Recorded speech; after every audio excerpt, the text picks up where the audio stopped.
bidding and buying at the Monastery, 2 cooking experts from Texas, and a peek at Kevin Costner's new movie. All this coming right up, and I hope you'll stay tuned. Providing entertainment for over 25 years, WALA-TV presents a tradition in Mobile, the Dot Moore Show. Once again, Dot Moore. Hello, everyone. Thank you very much for joining us. We're very glad you're there. And today, we will give you the details about the upcoming auction at the Visitation Monastery. Also, we have 2 ladies who are in-laws and very harmoniously cooking and exporting their goods together, and we'll take a look at Kevin Costner's acting ability in Tin Cup. But now, our feature fashion on location. We cross this charming bridge, which is edged with beautiful flowers, to get over here on the other side of this artificial lake here at Bellingrath Garden. And there are many tourists out here today enjoying the beauty of the gardens. And in this particular spot, you see behind me beautiful red, yellow, and green colors, of course, in the flowers. And in the lake, we witness many, many ducks who are begging for food from the tourists, because there is a station on the bridge where you can buy food pellets to drop to the ducks. They become quite tame. There's always something interesting going on into the beauty of Bellingrath Gardens. And today's feature fashion is that awfully great look you want to have when you feel casual, and yet you want to keep it a little bit elegant.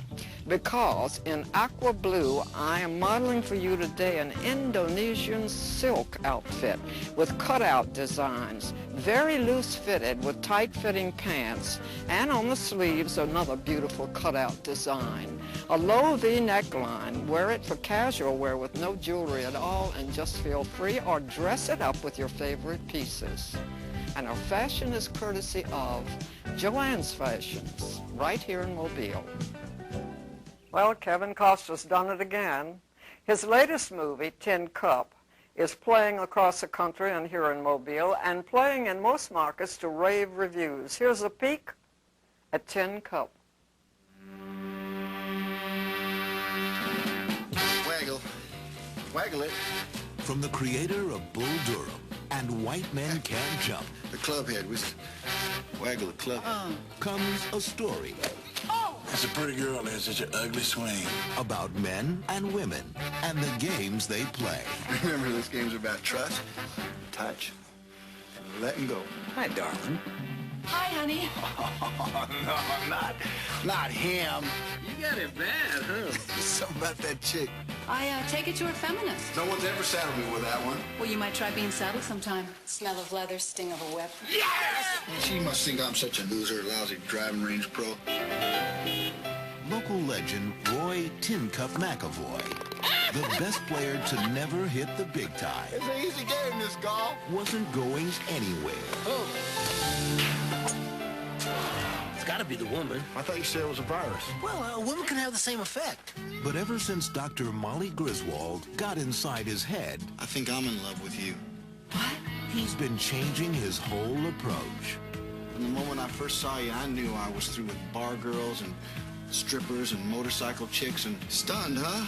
Tell me you're not at least moderately attracted to me. You have moments, Roy. Yeah, well, you tell me which ones are my moments, and I'll try and duplicate them. Just thinking about how to get in your heart. This could take all night. Come on, you guys. You're all nuts. Yeah. To the cop! To the cop! Man, come on.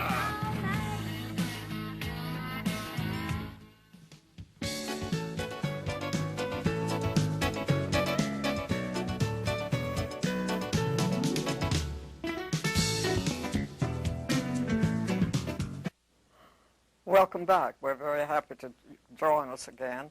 And I want to tell you something. One of the more interesting landmarks in Mobile would be the Visitation Monastery on Spring Hill Avenue. For those of you who are new to Mobile, we're going to give a little history on the interview about an auction that's coming up on the 7th of September. And we have the chairman here on our set. Say hello to Cara Coates. Cara. Hello, Ms. We're Moore. happy you could come, and I understand that you helped with the auction last year, but this year you are chairman. How did you do last year? Did you clear how much money? After expenses, we made over $15,000. Wonderful. So our goal is $20,000 this year. Would you like to give us just a little history of the monastery? The monastery was built in 1855. It was the brainchild of the first bishop of Alabama, Bishop Michael Portier. He invited the Georgetown sisters to be the teachers when this school opened.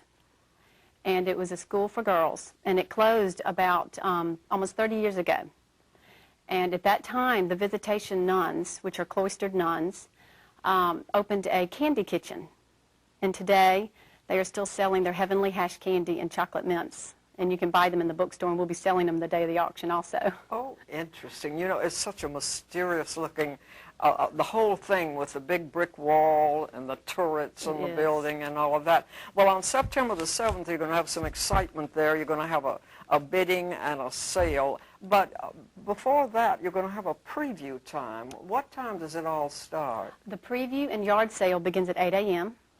The auction, which is a live auction, begins at 9:30, and it will go on throughout the day.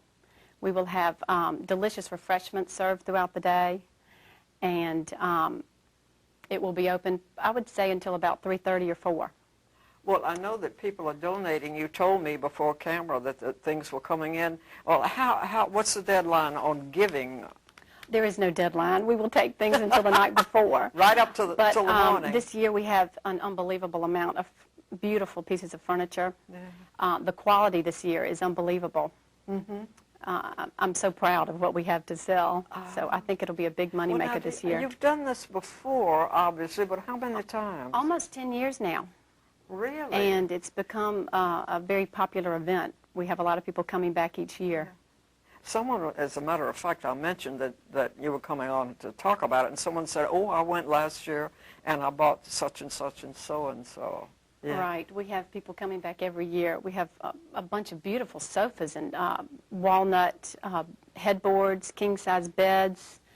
We've got china cabinets, pine hutches, 20 artists. You brought along an interesting little item here. Tell me about this. This is one example of our hand-painted furniture. We have 20 local artists that are transforming furniture for us. And it's become, we've done this for the past 2 years. It's become so popular.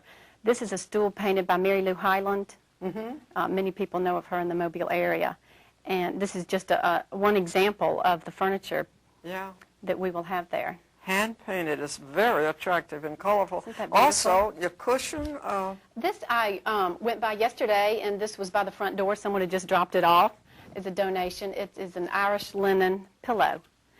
And I thought it was an example of the quality pieces that are being given to us. It's one of a pair. Very attractive, very nice, I think and the color and the would mingle detail with is almost beautiful. any color in the It decor really of is. the room. It's a very sophisticated, the muted fabric. Sophisticated look. The monies are used specifically for anything? Or? Specifically, all the funds will go to the renovation of the 150-year-old Visitation Chapel, I see. which is now condemned. It cannot be used, and this year we are beginning the restoration. So all the funds will be used to restore this beautiful chapel. Have you been working at this particular auction for, what, several months or weeks or planning it? The beginning of the summer. I sent out a mailer to Visitation alumni. Now, is there an admission charge? There is a $1 admission charge. Oh. A token gesture as you come in the door. That should make it very affordable. I think so. It's a bargain. Okay, we're going to pop a telephone number up now where you can call and get more information about this event on the 7th of September. And I think you're going to do awfully well with it. You have in the past. We plan to. We're geared up. Yeah. I'm interested in the hand-painted furniture aspect. I may come out and look at some of it. Oh, I'm sure you will love some of the chests we've got. They're beautiful. Okay, thank you. That's Cara Coates, and she'd like to see you at the Visitation Monastery on the 7th, where you can just look, and you might want to bid, and you might even want to buy at the auction. We'll be back after these messages.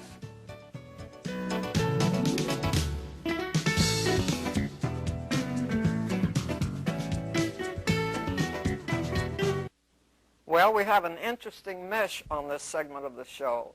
We have great food and an interesting background, and the ladies that prepared it. I'd like you to meet some cousins-in-law. They started in business in Texas, and they're still selling their product. On my far right down there is Barbara, and next to me is Virginia Gaskamp. They married cousins, and they were compatible, and they were kitchen people. And I think that's most intriguing. It's what I would call a happenstance. That's right. Yes. Friends first. Yes, indeed. Well, you've just been traveling around and talking about your products. Let's go back and see what happened. First, there was a catering business, I believe. Tell me how you came to do casseroles, period. Okay, go ahead. Okay. Well, back in '82, Barbara and I started a catering business together. And we solely catered for a couple of years, and then in early '84, we were asked to cater a church supper. And we prepared our chicken spaghetti. Not this very same dish, but the same recipe. And it was extremely popular. And we'd been looking for some way to diversify our business.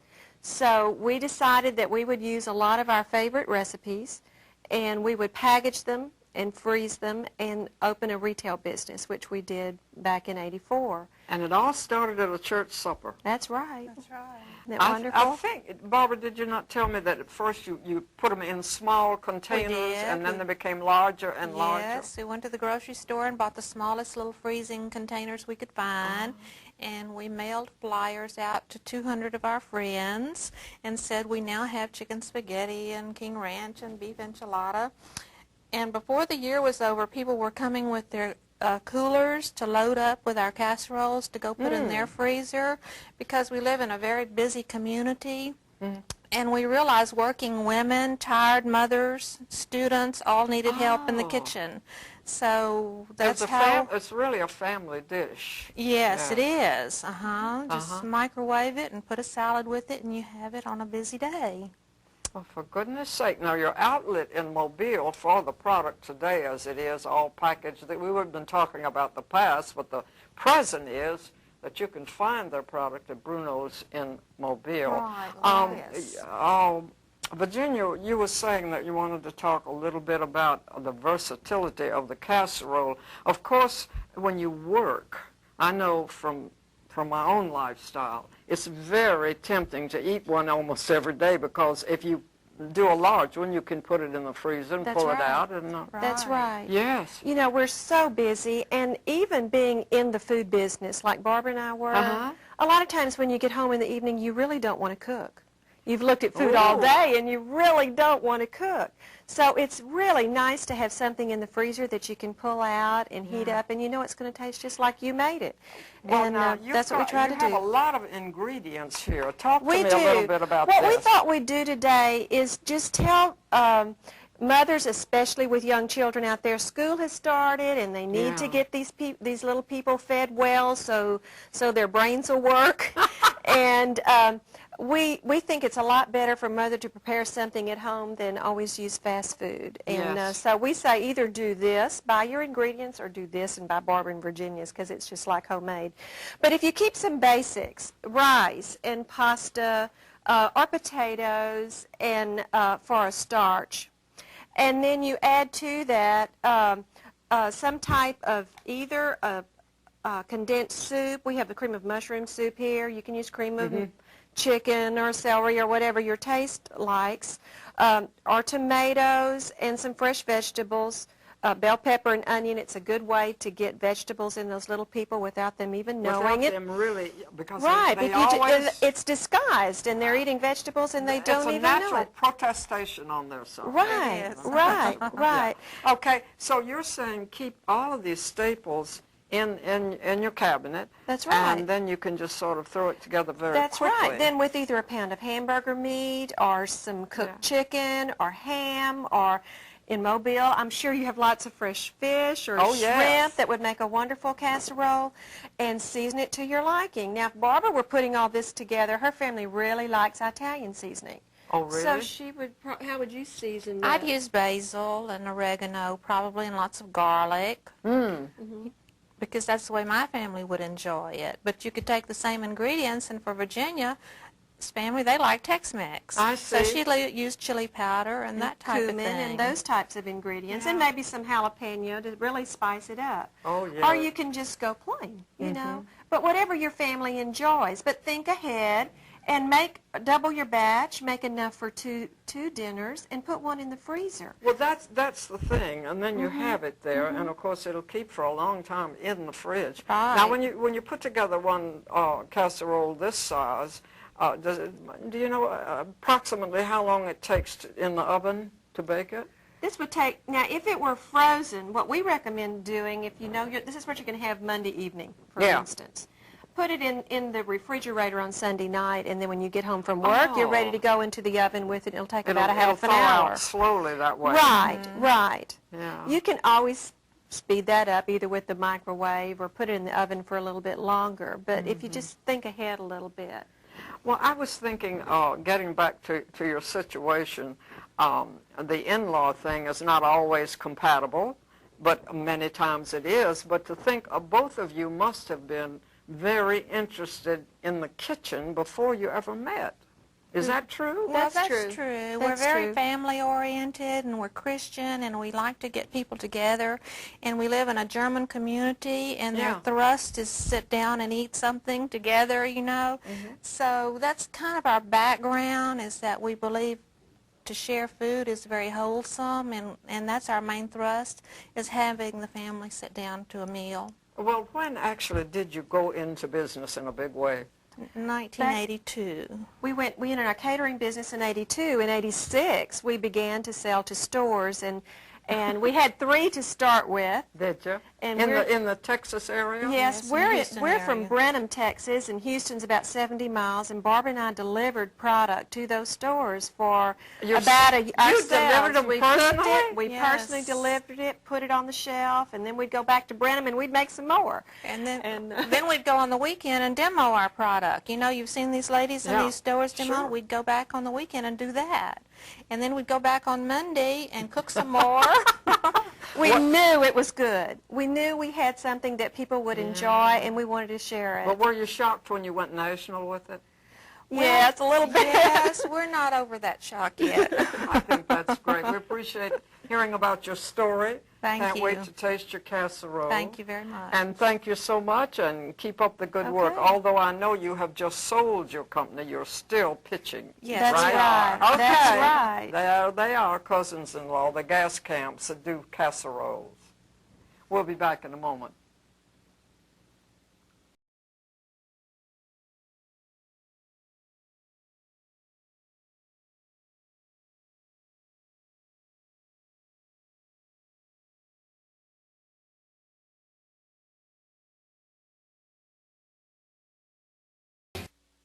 Now let's have some music. Steve Azar is a young entertainer from the Delta Company, and he also is taking off with his latest video in Nashville, Tennessee. Here's Steve and his video,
and that is Steve Azar. Remember his name because he's really taking off.